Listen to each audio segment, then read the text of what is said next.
आज भारतवर्ष में गणेश चतुर्थी का त्योहार मनाया जा रहा है। मैं उसी के बारे में थोड़ी सी बात करना चाहती हूँ। गणेश जी जो हैं वो हमारे भारतवर्ष में बहुत मान्य देव हैं और उनकी पूजा भाव भक्ति से की जाती है।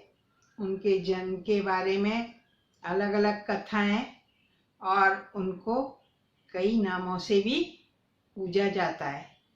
और वो रिद्धि सिद्धि के देवता हैं, रिद्धि सिद्धि और बुद्धि के देवता हैं। और सब उत्सवों में, पूजा में या कोई भी हम नया काम शुरू करते हैं तो उनमें सबसे पहले जो है गणेश जी की पूजा होती है। और गणेश जी की पूजा की जो विधि है वो अलग अलग राज्यों में, अलग अलग जगह विभिन्न प्रकार से है। लेकिन महाराष्ट्र एक ऐसा राज्य है जहाँ की बहुत ज़्यादा जो है ये पूजा की जाती है। गणेश जी की गणेश उत्सव बहुत धूमधाम से मनाया जाता है। हमारे घरों में भी गणेश चतुर्थी के दिन पूजा का विधान है, तो मैं उसी के बारे में विशेषकर बात कर रही हूँ।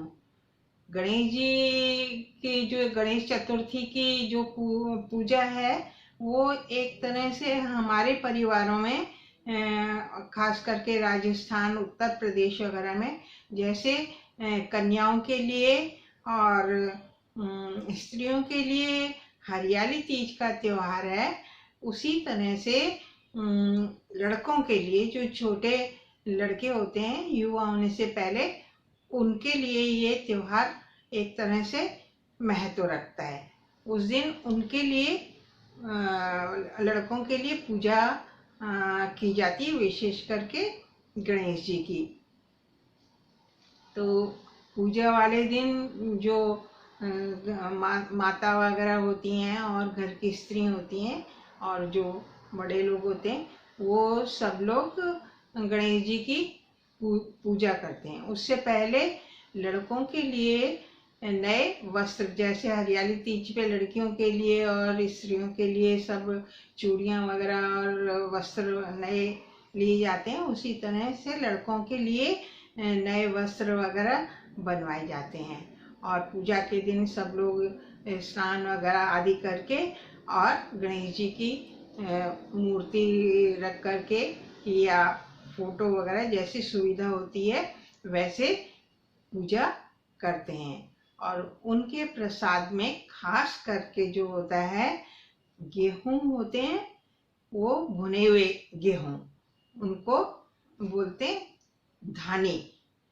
तो गुड़ और धानी का प्रसाद गणेश जी को लगाया जाता है। और एक विशेष बात इसमें यह है कि घर में जितने लड़के होते हैं, बच्चे, उन सब के लिए जो गरबे में डंडे होते हैं ना, वो लिए जाते हैं। एक एक जोड़ी वो गरबे वाले वो लिए जाते हैं और वो उनकी भी पूजा की जाती है। उनके ऊपर कला वगैरह बांध के जितने लड़के होते हैं सबके लिए एक एक वो जोड़ा लिया जाता है, जैसे कि गरबे में इस्तेमाल होता है वैसे। तो वो भी रख करके और उनकी पूजा और गुड़ धानी का भोग लगा करके और उनकी पूजा की जाती है और उनकी बच्चों की सुख शांति के लिए और आशीर्वाद दिया जाता है, पूजा की जाती है, गणेश जी का आशीर्वाद लिया जाता है। और उसी तरह से फिर उनके बच्चों के पसंद का जो भी माता हैं वो उनको खाना वगैरह उसी तरह बना करके खिलाती हैं। ये गणेश चौथ के साथ एक कथा भी जुड़ी हुई है जो कि पूजा के समय अक्सर सुनाई जाती है। खास करके मैं ये राजस्थान की बात कर रही हूँ क्योंकि मैं वहीं पर रही हूँ और पली बड़ी हुई हूँ। तो ये हमारे घर में इस तरह से पूजा होती थी और भी सब घरों में और उत्तर प्रदेश का भी मुझे मालूम है। वहाँ पर जो हमारे सब रिलेटिव्स या और भी जानने वाले सब हैं वो इसी तरह से पूजा करते हैं। तो वहाँ पर ये मान्यता है सब जगह कि गणेश चौथ के दिन चंद्रमा के दर्शन नहीं करने चाहिए। शाम के टाइम जब चौथ का चंद्रमा निकलता है तो उसके दर्शन नहीं करने चाहिए। उसके दर्शन करने से वो लोग कहते हैं कि झूठा चोरी का इल्जाम लगता है। तो इसके लिए दो कथाएं भी बहुत मशहूर हैं वहाँ पे कि क्यों नहीं चंद्रमा देखना चाहिए। तो इसके बारे में एक कथा ये है कि गणेश जी ने चंद्रमा को ये श्राप दिया था कि जो चौथ के दिन, गणेश चतुर्थी के दिन जो भी चंद्रमा देखेगा उसको चोरी का झूठा इल्जाम लगेगा। तो इसलिए और ये श्राप उन्होंने दिया था। एक बार ऐसा हुआ कि सब देवता अपनी अपनी सवारी पर बैठ करके और कैलाश पर्वत जा रहे थे महादेव जी के दर्शन करने। सब लोग जा रहे थे तो क्या हुआ कि रास्ते में जो गणेश जी की सवारी है, आप सब लोग जानते हैं कि उनकी सवारी मूषक है। तो गणेश जी जो हैं वो उस समय मूषक जो था उनके को संभाल नहीं पाया गणेश जी को, और वो उसके ऊपर से गिर गए। तो जो चंद्रमा उनके पास से ही निकल रहा था उस समय कैलाश पर्वत जाने के लिए, वो उनको देख करके बहुत जोर से हंस पड़ा। बहुत जोर से जब चंद्रदेव हंस पड़े तो गणपति जी को बहुत गुस्सा आया और गणपति जी ने चंद्रमा को श्राप दे दिया कि चंद्रमा, तुम्हें अपनी जो है सुंदरता के ऊपर बहुत नाज है और तुम बहुत झूठा अभिमान करते हो अपनी सुंदरता पे, इसलिए तुम मेरा जो है ये मखौल मजाक बना रहे हो।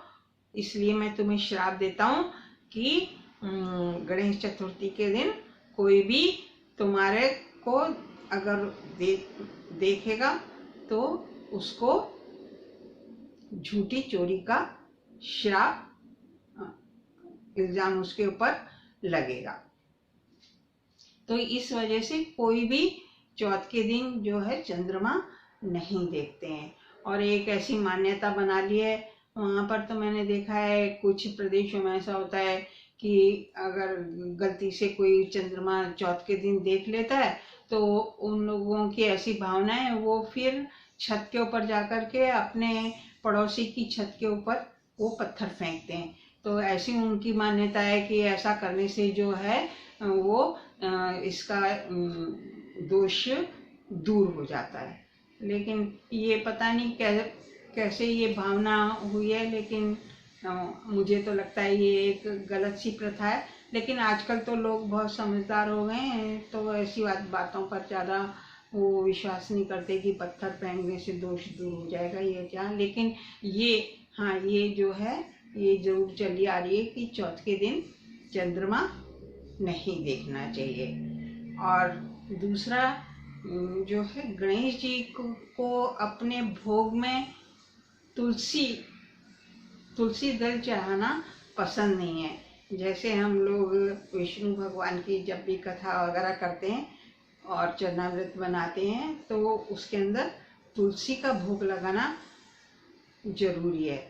और भी भगवान की पूजा में हम लोग तुलसी का भोग में तुलसी को चढ़ाते हैं। लेकिन गणपति जी की जो पूजा होती है उसमें तुलसी का भोग नहीं लगाया जाता, क्योंकि गणपति जी को ऐसा कहते हैं कि गणपति जी को तुलसी इतनी पसंद नहीं है।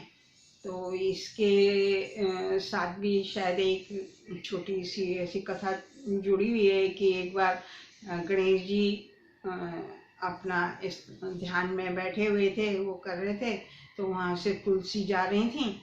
तो उन्होंने तुलसी जी ने गणेश जी को देखा तो वो गणेश जी के ऊपर मुग्ध हो गई और उन्होंने गणेश जी से कहा कि मैं आप मेरे से विवाह कर लो, लेकिन गणेश जी ने मना कर दिया। तो वो कई बार उनको वो आग्रह करने लगी कि आप मेरे से विवाह करिए, आप मेरे को मेरे मन को भा गए, आप विवाह करिए। लेकिन गणेश जी इस बात से नाराज हो गए। तब से कहते हैं कि गणेश जी को जो है अपने उसमें प्रसाद भोग आदि में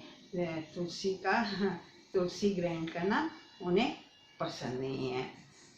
और उनको और भी कई नामों से जाना जाता है। बच्चे वगैरह सब लोग गणेश जी को बहुत पसंद करते हैं।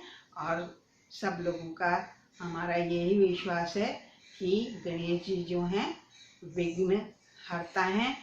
हर एक काम जब हम शुरू करते हैं तो उसकी सफलता के लिए हम लोग गणेश जी की पूजा करते हैं। तो ये मैंने एक छोटी सी बात आप लोगों से शेयर की जो कि मेरे मन में थी।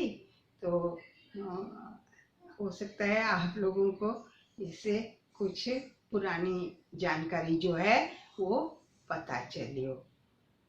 बाकी आप खुश रहिए, सुखी रहिए और गणेश चतुर्थी का त्यौहार इसी तरह मनाते रहिए और खूब खुश रहिए और प्रसन्न रहिए।